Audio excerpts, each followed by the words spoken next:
За отбора на Лацио, който стига до гол чрез Мамаду Тункара. Великолепна контратака на гостите. Гаел Какута.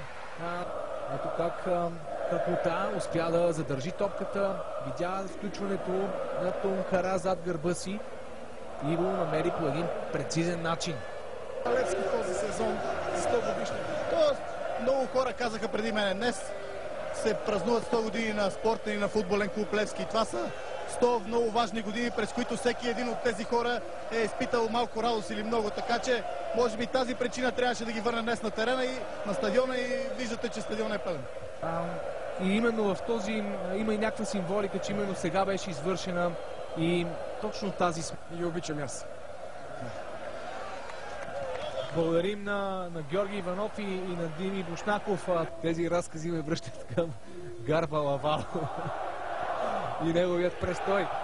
Сега вече виждаме и втория гол, отбелязан от футболистите на Лацио. Особено Гаел Какута, който непрекъснато се опитва да пробива по фланговете. Този път намери пролука в центъра на игрището.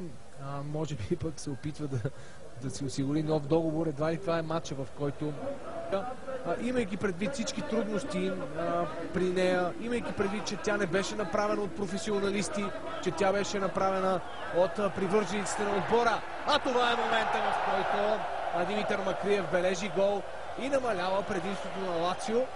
Като начало на вторите 45 минути, може би променения състав на сините ще внесе повече свежест в играта на отбора и резултатът няма да бъде толкова негативен.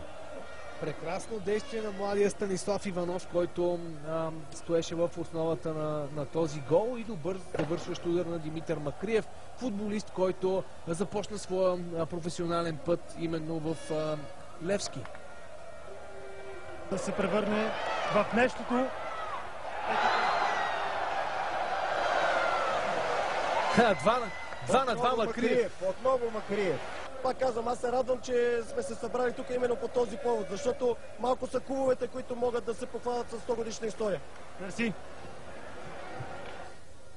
Чухме и мнението на един от най-големите вратари в историята на Левски Румене, помниши, Димитър Иванков. Едно от малките редките нарушения, а сега виждаме един фен, който влиза на терена, стюардите го подгонват. Такива сцени са последно време доста често. Той не можеше. Постепенна атака на Лацио и тук вече става малко по-опасно, но засада. Няма да има гол. Радва се стадиона. Скоро не го бях виждал така с палени, хората наистина да се радват. Тази вечер на трибуните наистина има поколения на левскари. Удар в градата на Стефан Велев И Николай Михайлов.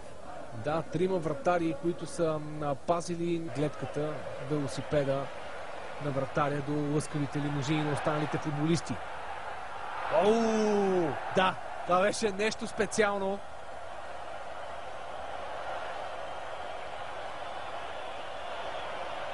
Прекрасен гол.